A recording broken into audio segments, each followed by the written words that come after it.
내 하나님 여호와께서 내게 주어 차지하게 하신 땅에서 피살된 시체가 들에 엎드러진 것을 발견하고 그 쳐 죽인 자가 누구인지 알지 못하거든.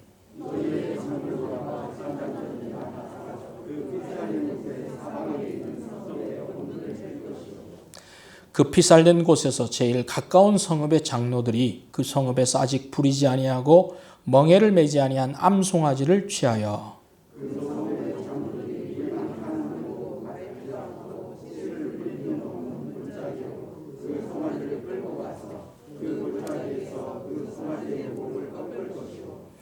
레위 자손 제사장들도 그리로 갈지니 그들은 내 하나님 여호와께서 택하사 자기를 섬기게 하시며 또 여호와의 이름으로 축복하게 하신 자라. 모든 소송과 모든 투쟁이 그들의 말대로 판결될 것이니라.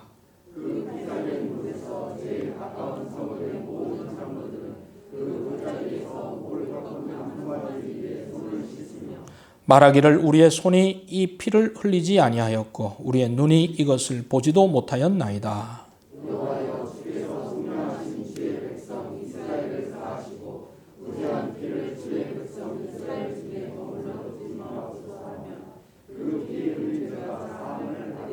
너는 이와 같이 여호와께서 보시기에 정직한 일을 행하여 무죄한 자의 피 흘린 죄를 너희 중에서 제할지니라.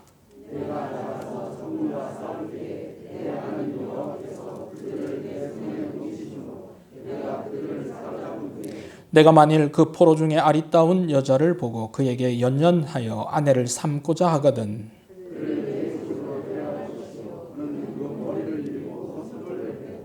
또 포로의 의복을 벗고 내 집에 살며 그 부모를 위하여 한 달 동안 애곡한 후에 내가 그에게로 들어가서 그의 남편이 되고 그는 내 아내가 될 것이요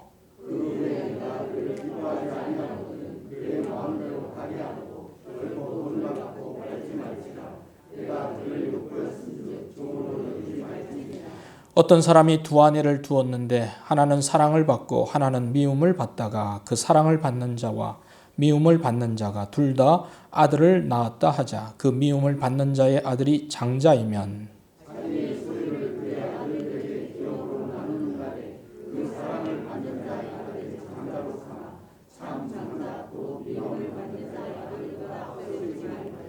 반드시 그 미움을 받는 자의 아들을 장자로 인정하여 자기의 소유에서 그에게는 두 몫을 줄 것이니 그는 자기의 기력의 시작이라 장자의 권리가 그에게 있음이니라.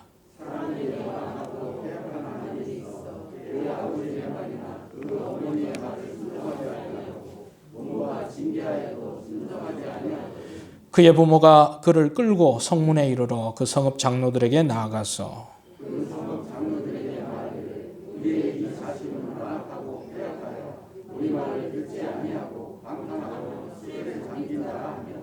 그 성읍의 모든 사람들이 그를 돌로 쳐 죽일지니 이같이 내가 너희 중에서 악을 제하라. 그리하면 온 이스라엘이 듣고 두려워하리라.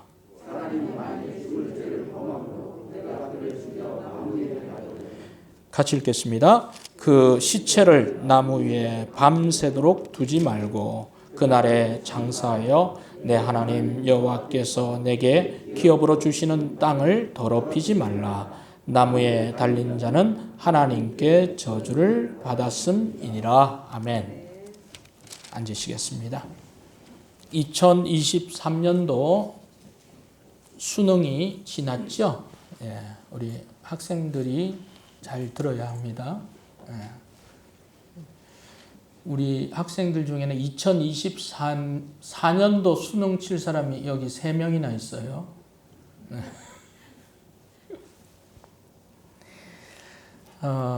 올해 수능에서 만점을 받은 사람이 총 3사람이 있답니다. 만점, 모든 과목의 만점을 재학생 2사람 그리고 재수생 1사람 해서 총 3사람인데 제가 이 이야기를 하는 것은 우리 학생들이 내년에 수능 시험을 치니까 이렇게 만점을 받아야 한다. 는 그런 의도가 전혀 없지는 않아요. 그러나 너무 그런 부담감으로 듣지는 마세요. 수능 만점을 받은 그 울산의 현대 청운고등학교에 다니는 권하은 양은 시간 안에 다 풀어야 한다는 생각밖에 없었다. 차분히 하자고 마음을 잡은 것이 도움이 된 것 같다. 이렇게 인터뷰를 했습니다. 권 양은 본인의 수능 대비 방법에 대해서 다른 학생들과 특별히 다르게 공부한 것은 없었고 문제집을 많이 푼 정도였다. 문제집을 많이 풀었대요. 그 다음 우리 경북 포항제철고의 최수혁 군은 어떻게 만점 공부 비결이 뭐냐고 이렇게 물으니까 굳이 말하자면 꾸준히 공부한 것 정도이다. 고등학교 3년 내내 자습실에 거의 안 빠지고 나왔다라고 답했다고 합니다. 오전 8시부터 오후 11시 30분까지 학교에 머물며 학교 수업과 방과 후 학교 야간 자습에 충실했다. 이렇게 말했다고 합니다. 여러분, 참 대단하죠. 수능 한 과목 수능이 아니라 여러분 일반 학기 중에 뭐 중간고사나 기말고사 여러분이 치렀던 과목 중에 여러분 100점 맞은 적 있으세요? 옆에 분한테 한번 물어보세요. 100점 맞은 적 있으세요? 이때까지. 많으시다. 100점 맞기 정말 힘들어요. 그렇죠? 왜냐하면 하나 틀리게 다 맞았다고 생각했는데 보면 100점이 아니고 이게 한두 문제들이 이게 꼭 헷갈리는 문제들이 있어서 100점도 쉽지 않아요. 근데 수능에서 전 과목에 만점을 받는다. 쉽지 않은 일이죠. 수능 문제가 어려울 거예요. 그러나 정답은 있습니다. 그러나 여러분, 우리가 살아가면서 맞닥뜨리는 문제에는 수능처럼 이렇게 딱 정답이 있는 것은 아니다라는 거예요. 수능은 정답과 오답이 명확합니다. 그러나 우리 삶 가운데서 만나는 문제들은 정답도 오답도 확실하게 구별되지는 않습니다. 때로는 우리가 그런 문제들을 풀 때 100점, 만점을 얻기는 저는 불가능하다고 생각이 듭니다. 100점은 생각할 수도 없고 80점, 70점, 50점 바라기는 50점 이하가 되지 않기를 우리는 늘 바라죠. 그래서 삶에서 만나는 문제는 수능 문제보다 더 어려운 문제, 난제, 난해한 문제라고 말할 수 있습니다. 이것은 맞고 틀리고 그런 접근이 아닙니다. 어떻게 이런 난제에 우리는 접근해야 합니까? 최대한 가장 좋은 방향, 좋은 해결 방법은 무엇인가를 우리는 늘 생각하면서 삶의 문제를 풀어가야 하는 것입니다. 오늘 우리가 읽었던 신명기 21장에는 총 5가지의 난제가 나타나 있습니다. 5가지의 문제가 있습니다. 오늘 저와 함께 이 5가지 문제를 우리는 풀 거예요. 물론 하나님께서 이미 이렇게 풀어라. 이 문제는 이렇게 해결해야 된다고 우리에게 말씀하고 있습니다. 그 문제를 통해서 어떻게 난제에 접근해야 하는지, 그리고 어떤 입장을 가지고 우리는 문제를 풀어가야 하는지, 또 하나님께서 우리에게 말씀해 주신 이 해결 방법을 통해서 우리가 만나는 다양한 삶의 문제에 우리는 어떻게 풀어갈 수 있는지, 핵심 키와 열쇠는 무엇인지 함께 좀 생각해 보기를 원합니다. 그래서 본문을 통해서 하나님의 성품을 반영한 문제 해결 방법이라고 하는 제목으로 말씀을 좀 나누겠습니다. 오늘 설교 제목이 좀 깁니다. 우리 같이 한번 읽어보죠. 시작. 하나님의 성품을 반영한 문제 해결 방법이다. 이렇게 나와 있습니다. 첫 번째 문제, 신명기 21장에서 첫 번째 문제는 1절에서 9절까지 나와 있는데, 자, 어떤 문제일까요? 누군가가 살해됐습니다. 살해를 됐는데 죽은 사람 가해자를 찾을 수가 없어요. 그래서 시체만 있는 거예요. 이럴 때 이 문제를 어떻게 해결해야 하는가 지침을 주고 있습니다. 먼저 1절, 21장 1절을 한번 같이 봅시다. 같이 읽겠습니다. 시작. 내 하나님 여호와께서 내게 주어 차지하게 하신 땅에서 피살된 시체가 들에 엎드러진 것을 발견하고 그 쳐 죽인 자가 누구인지 알지 못하거든. 좋은 문제입니까? 좋지 않은 문제입니까? 일어나지 말아야 할 문제지요. 하나님의 백성들이 살다가 누군가가 그 누군가를 쳐 죽인 거예요. 살인 사건이 벌어진 것입니다. 피살된 시체는 엎드러져 있는데, 근데 누가 죽였는지를 조사를 했는데 찾을 수가 없습니다. 그래서 미제에 빠진 사건, 살인 사건이에요.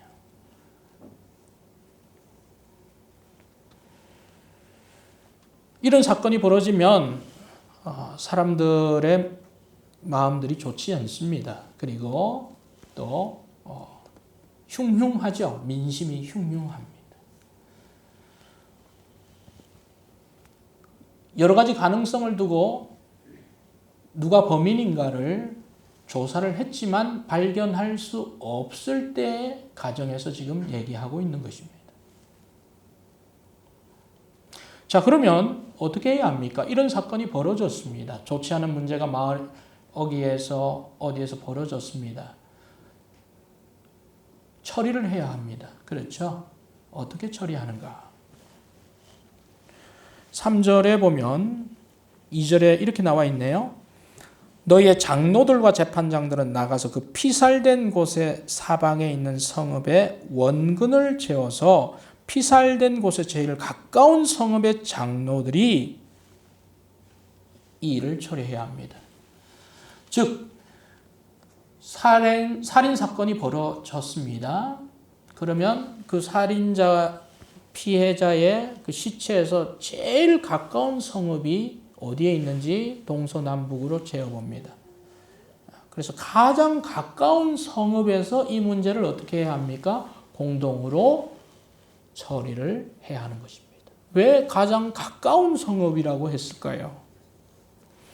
가장 가까운 성읍에 아마 살해자나 피살자가 연관되었을 가능성이 제일 높겠지요. 그리고 그 살인 사건으로 가장 큰 피해를 받은 마을이 또 그 마을이겠지요. 그렇기 때문에 그 마을 연장자들, 또 그 마을의 그 장로들이 이제 이 문제를 처리를 해야 하는 것입니다. 어떻게 처리합니까? 해결 방법이 무엇입니까? 3절 우리 같이 한번 읽을까요? 시작. 그 피살된 곳에서 제일 가까운 성읍의 장로들이 그 성읍에서 아직 부리지 아니하고 멍에를 매지 아니한 암송아지를 취하여 그랬습니다. 부리지 아니했다. 아직 반일이나 이렇게 시키지도 않고 멍에를 매지도 않은 아직 어린 암송아지 한 마리를 취합니다. 취해서 4절에 물이 항상 흐르는 곳에서 그 송아지의 목을 꺾는 것입니다.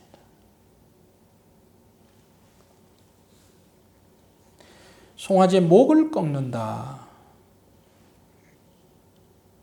상당히 좀 끔찍합니다. 송아지의 목을 꺾는 이유는 무엇입니까? 끔찍한 사건이 벌어졌다는 의미도 되고 살인자를 알 수 없을 때 그 살인자의 그 흘린 피를 대속하는 그런 의미로 이 송아지의 목을 꺾는 것입니다. 그래서 그 송아지는 대속의 의미가 있죠. 예수 그리스도께서 우리의 죄를 대신 속해 주셨듯이 바로 송아지는 그 피 흘린 영혼의 대속이 되는 것입니다. 또 다른 의미는 살해자에게도 경고가 되죠. 사람의 생명을 이렇게 살해했기 때문에 너의 생명도 어떻게 될 수 있다는 거예요. 이렇게 꺾일 수 있다.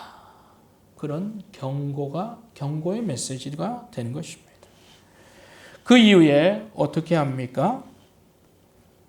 6절에 보면 성읍의 장로들은 목을 꺾은 암송아지 위에 손을 씻습니다. 그리고 기도합니다. 8절 우리 같이 한번 읽겠습니다. 시작. 여호와여 주께서 속량하신 주의 백성 이스라엘을 사하시고 무죄한 피를 주의 백성 이스라엘 중에 머물러 두지 마옵소서 하면 그 피 흘린 죄가 사함을 받으리니. 그랬습니다. 가해자는 우리들 중에 있을 거예요. 그렇죠? 마을 중에 있든지 아니면 마을 밖에 있다 할지라도 하나님의 백성들이죠. 그래서 뭐라고 말합니까? 우리의 죄를 사하시고 또 그 이스라엘 중에 이 악한 죄를 가만히 두게 하지 마시고 제하여 주옵소서. 속하여 주옵소서.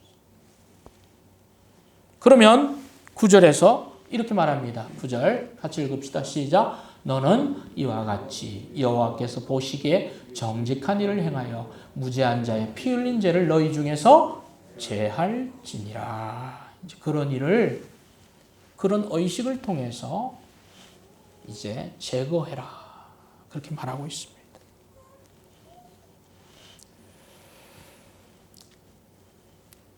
이러한 처리 방식은 우리에게 어떤 의미를 가져다 줍니까?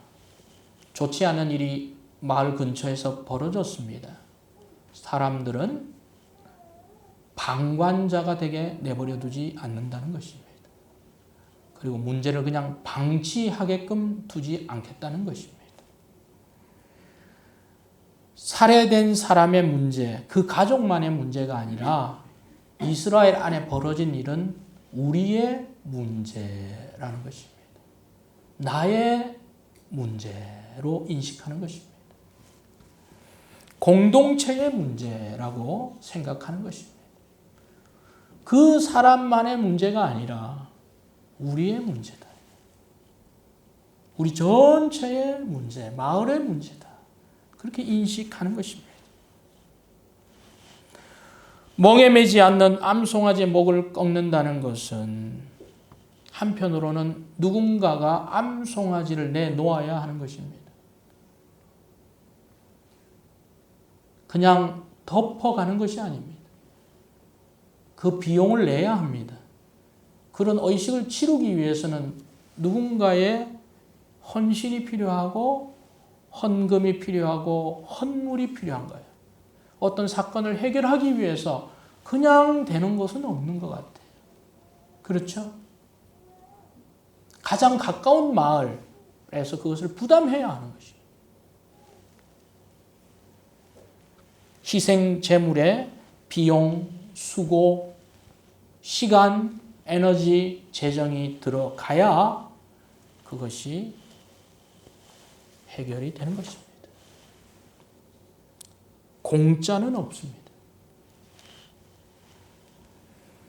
그리고 그러한 기도와 함께 온 마을의 간구는 하나님께 상달되고 하나님 이 죄를 용서하여 주시고 우리 공동체가 생명을 존중하고 더 거룩한 공동체로 거듭나게 하여 주시옵소서. 우리 가운데 행여나 누군지는 모르지만 또 그 사람이 어디에 있든지 간에 이런 일을 다시는 벌이지 않게 하여 주옵소서. 공동의 기도가 있다는 것입니다. 성도 여러분, 교회 안에 좋은 일이 있을 때 우리는 함께 기뻐해야 합니다. 아멘? 너의 일이 아니고 나의 일이 되기를 바랍니다. 또 교회 안에 또 성도 중에 또 누군가가 안타까운 일이 있어요. 그러면 그것은 그 사람만의 일이 아니라 여러분의 일 되기를 바랍니다. 우리의 일 되어야 하는 것입니다.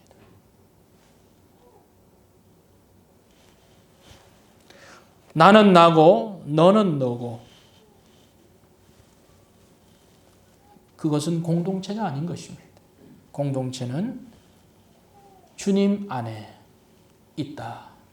우리는 한 몸이다. 한 지체다. 여러분 믿으십니까? 참으로 믿으십니까? 집에 물이 막 새고 있습니다. 네가 해. 아니 네가 하면 되잖아. 누가 하겠지? 여러분 그렇게 하십니까? 먼저 본 사람이 어떻게 해야 합니까? 해야죠. 한 몸입니다. 한 지체.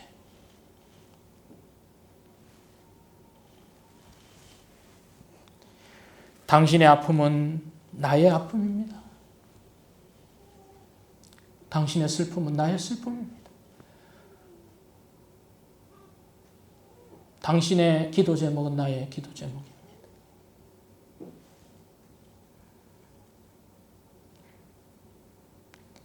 이러한 한 몸 의식, 지체 의식, 말이 아니라 삶이 되기를 정말 우리 그렇게 되어지기를 소망합니다. 우리가 그것을 우리 이 교회에서 실천하지 않으면 언제 하겠어요? 주님이 그 일을 하기를 원하십니다. 누가 죽였느냐? 누가 범인이냐? 누가 받느냐? 왜? Why에 집중하기보다는 어떻게 이 문제를 우리가 어떻게 해결하는 것이 좋을까? 온 공동체가 어떻게 해야 하는가? 이런 일이 다시 벌어지지 않으려면 우리는 어떻게 나아가야 하는가? Why보다 How를 더 고민하는 우리 성숙한 우리 지체들 되기를 바랍니다.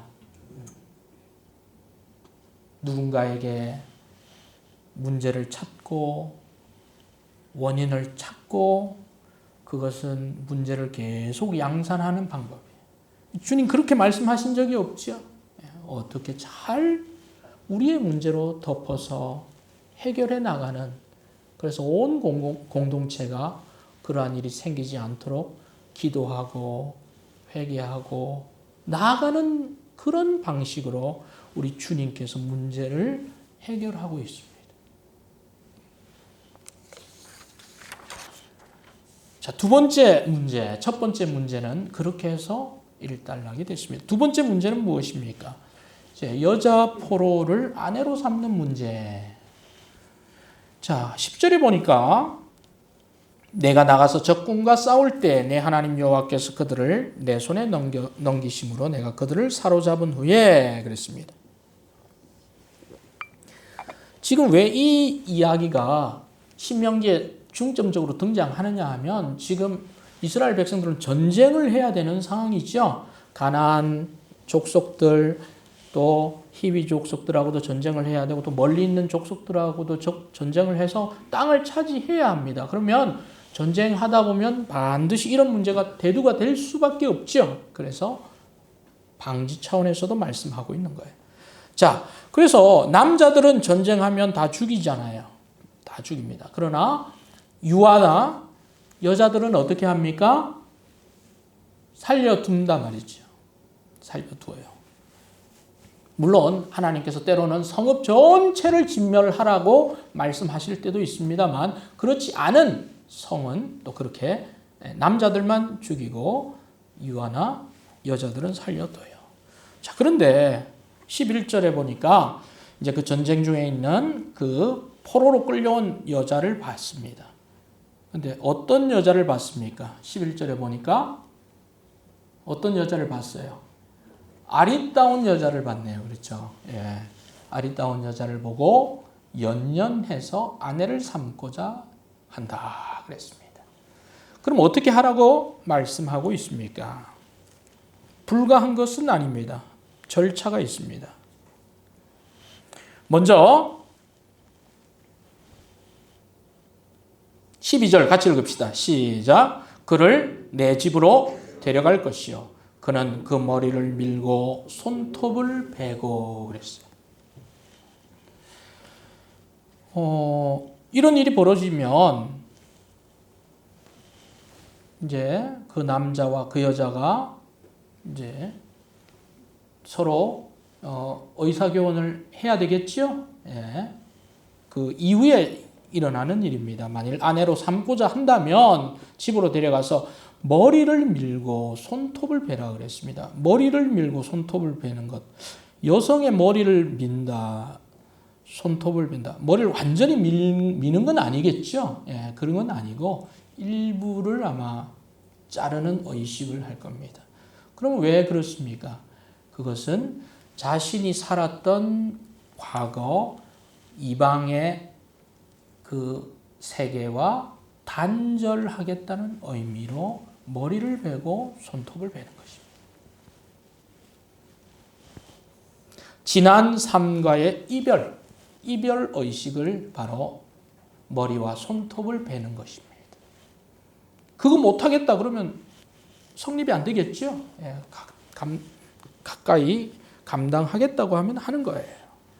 자, 그 다음에 어떻게 합니까? 13절에 보니까 포로의 의복을 벗고 내 집에 살며 그 부모를 위하여 한 달 동안 애곡을 합니다. 한 달이라는 기간을 또 애곡의 기간을 두는 것입니다.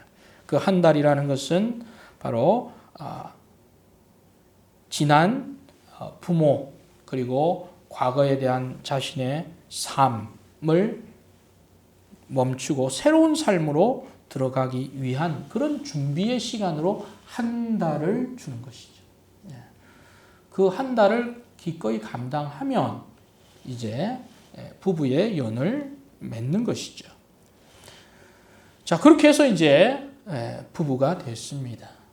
아내가 되고 남편이 됐습니다. 자, 그렇게 해서 잘 살면은 끝났죠? 해피엔딩이면 더 이상 나올 게 없어요. 그런데 14절이 등장합니다. 14절 같이 읽읍시다. 시작. 그 후에 내가 그를 기뻐하지 아니하거든 그의 마음대로 가게 하고 그랬어요.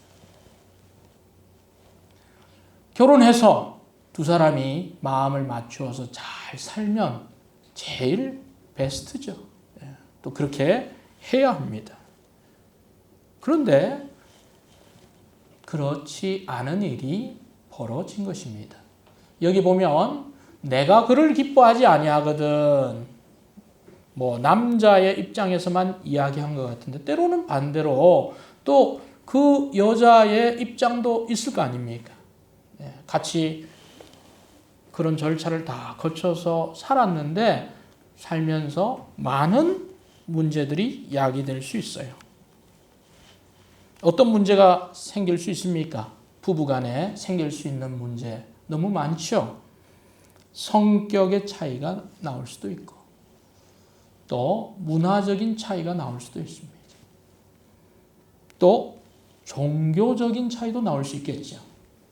물론 손톱을 베고 애곡하는 시간을 지났지만 자신이 섬겼던 신앙과 이 하나님 신앙하고 너무 맞출 수가 없다고 판단할 수도 있었겠죠. 또 살아온 방식의 차이가 클 수도 있습니다. 그런 것들이 감당할 수 없을 수준이 될 수도 있는 거죠. 그래서 많은 사람들이 또 어른들이 그런 얘기를 하지 않습니까? 이 부부의 인연을 맺을 때는 동질성을 많이 가지는 것이 훨씬 좋다고 이야기를 많이 하죠. 너무 차이가 크면 해결해야 될 일들이 더 많아질 수 있다는 그런 이야기를 많이 합니다. 자, 그렇게 해서 이제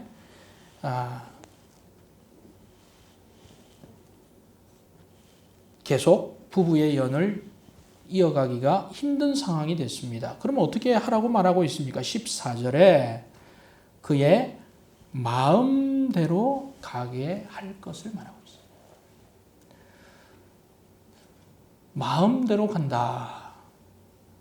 사람의 마음을 억지로 돌릴 수 있는 사람은 아무도 없습니다. 그 사람 말고는 할 수가 없는 거지. 맺을 때도 그 마음이 작동해서 한 것이고 또 그러지 않을 때도 그 마음이 그렇게 해서 했다면 그것을 뭐 어떤 다른 것으로 강제할 수가 없습니다. 만일에 그렇게 한다면 오히려 더 큰 문제가 생길 수도 있어요. 더 큰 갈등, 또 더 큰 문제, 더 큰 비극이 양산될 수도 있기 때문에 그 마음을 하나님께서 존중해서 그 마음을 인정해 주신 것입니다. 그 대신 팔지 말라고 했습니다. 이미 부부가 되었기 때문에 종처럼 팔지 말고 그리고 종으로 여기지 말라 이렇게 말하고 있습니다. 이것은 어떤 교훈과 우리에게 적용을 줄 수 있습니까? 이 말씀 그대로만 보면 상당히 한쪽 편향적이라고 생각할 수 있는데 전혀 그렇지 않습니다. 이것은 바로 사회적인 약자인 여성을 배려하라고는 하나님의 배려라고 말할 수 있습니다. 결혼이라는 절차를 거치지 않으면 이 전쟁 중에 있는 군인들이나 병사들이 그 여자를 강탈하거나 잔혹한 행위를 합니다. 그러나 그것을 미연에 방지하기 위해서 정말 그 사람을 원하면 하나님은 합법적인 관계 속에서 그 여자와 결혼이라는 관계 속에서 함께 할 것을 말씀하고 있는 것입니다. 그래서 그러하지 않은 사람들, 그런 편리한 생각만 있는 남자들은 이 일을 하지 않을 것입니다. 하나님은 그러한 경우를 말씀하시고 남자와 여자는 결혼이라고 하는 이 합법적인 틀 안에서 서로 살아야 할 것을 말씀하고 있습니다. 그런데 요즘은 이런 합법적인 것이 좀 불편하게 여기는 사람들이 있습니다. 그래서 동거를 하고 그 이후에 또 결혼을 생각하는 그런 사람들도 있는데 하나님의 방법은 그런 방법이 아닌 것입니다. 하나님은 규칙 안에서 남자와 여자는 결혼이라는 그 범위 안에서 함께 있을 것을 말씀하고 있습니다. 그리고 그것을 결혼을 유지할 수 없을 때는 합법적인 이혼으로 정리할 것을 말씀하고 있습니다. 이것은 바로 결혼에 대한 무거운 책임감을 가지고 결혼할 것을 말씀하는 것이죠. 단순히 여성을 성적인 욕망의 대상으로 삼지 말라는 말씀이기도 합니다. 그리고 결혼, 출산, 자녀의 양육 이것에 대해서 남성이나 여성은 다 함께 무거운 책임감을 가지고 해야 할 것을 하나님께서 말씀하고 있는 것입니다. 해결에 있어서도 평화적인 방법으로 이룰 것을 말씀하고 있습니다. 세 번째 문제가 또한 나옵니다. 세 번째 문제는 무엇입니까? 15절에서 17절에 있습니다. 한 사람이 두 아내를 두었을 때 누구에게 장자권을 주느냐의 문제입니다. 사랑하는 사람이 있고 미워하는 사람이 있습니다.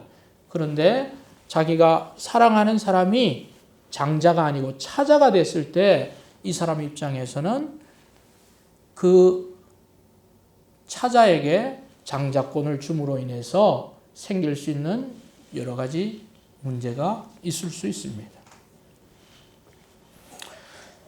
물론 야곱도 레아나 라헬 두 명의 아내를 있었습니다. 그런데 하나님은 이렇게 말하고 있습니다. 자기가 사랑하고 자기가 미워하는 그 사람의 순위에 자신 마음대로 장자권을 선택하지 말고 하나님이 정한 질서대로 그 여자를 사랑하든 사랑하지 않든 그 첫 번째 아들에게 장자권, 자기 유산의 2배를 가질 수 있는 권리를 그 아들에게 줄 것을 말씀하고 있습니다. 왜 그렇게 말씀하고 있습니까? 만일에 이 사람이 자신이 선호하는 대로 자신의 감정대로 자기가 사랑하지 않는 아내의 아들을 우선순위로 하게 되면 그 가정이 또 경제적인 문제로 인해서 또 분열이 일어나고 어려움이 생길 것을 아셨기 때문에 그렇게 하지 말 것을 말씀하셨다는 것입니다. 경제적인 문제로 인해서 가정 가운데 분열, 미움이 증식되는 경우가 얼마나 많이 있습니까? 그런데 하나님은 그렇게 하지 말고 감정대로 하지 말고 규칙대로 할 것을 말씀하고 있습니다. 어떻게 보면 이 세 번째 문제는 공정의 가치라고 말할 수도 있습니다. 공평함, 공정함, 시비 없이 일을 처리하는 거예요. 네 번째 문제는 무엇입니까? 패역한 아들이에요. 부모가 감당할 수 없는 아들이에요. 그런 자녀들이 우리 교회 성도들 가정에는 없기를 소망합니다.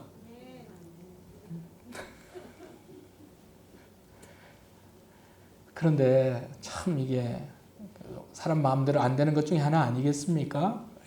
그런 일이 벌어졌어요. 그럼 어떻게 해요? 여기 보면 성읍 장로들에게 말을 안 듣고 방탕하고 술에 잠겼다. 그러면 그 성읍 사람들이 돌로 쳐 죽이고 악을 제하라. 이스라엘에서 두려워하게 하라.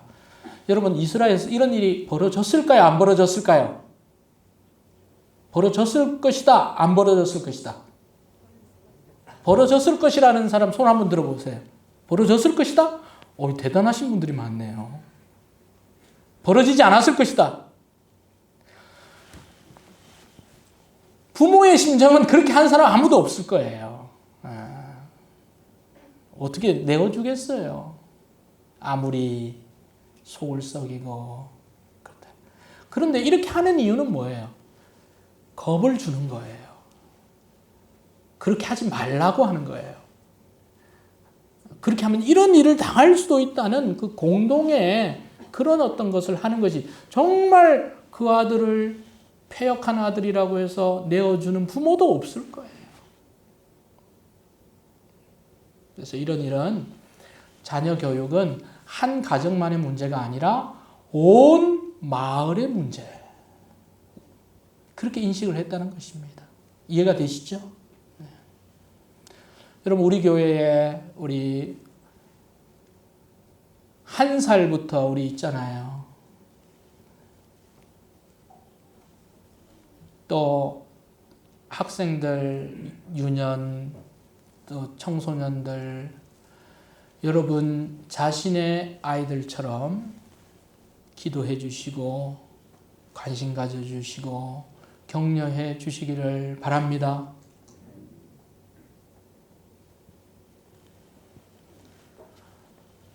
한 사람이 3명 감당하려면 너무 힘들 거예요. 그렇죠? 그런데 우리가 좀 손을 내밀고 같이 이렇게 하면 그 힘이 좀 많이 줄어들죠.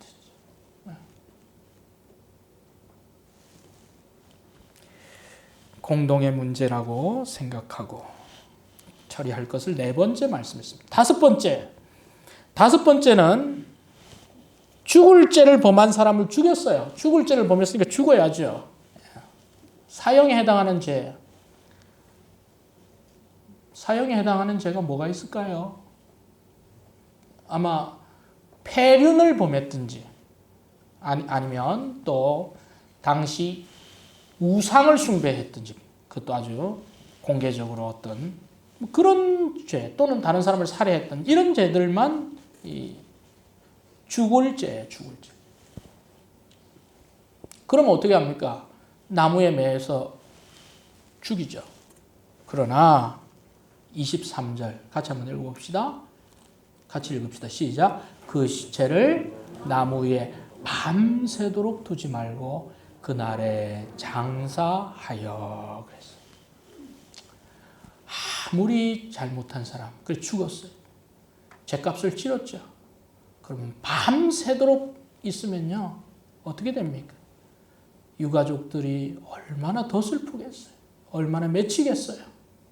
그래서 죽으면 빨리 시신을 수습하게 했어요. 과도한 경멸을 금지한 거예요. 옛날 우리나라에서는 잘못했으면 사람을 죽여가지고 죽었으면 그 묘도 어떻게 했어요? 파묘하기도 했죠. 그건 아니다. 하나님의 방법은 그거 아니에요. 너무 과도한 어떤 사람을 우리가 잘못했다고 비난하더라도 그 사람을 너무 과도하게 하는 이런 것을 하지 말 것을 말해요. 지은 죄, 지은 잘못까지 아니면 때로는 그것까지도 덮어주는 그런 어떤 마음들이 우리 그리스도인들에게는 필요하지 않는가 생각이 듭니다. 그래서 이 5가지 문제를 우리가 함께 하나님의 방식을 나누었습니다. 정리하면 어떻습니까? 살인자가 생긴 불미스러운 문제가 생겼을 때 그것을 공동체에서 함께 해결하라고 말하고 있습니다. 또한 사람을 욕망의 대상으로 삼거나 도구로 보지 말고 인격적으로 합법적인 절차를 거쳐서 해결할 것을 말하고 있습니다. 자신의 감정대로 순위를 바꾸지 말고 하나님의 규칙대로 공정하게 화합 가운데 일을 처리하라고 말하고 있습니다. 죗값을 치른 사람에 대해서 너무 과도한 비난을 자제할 것을 말하고 있습니다.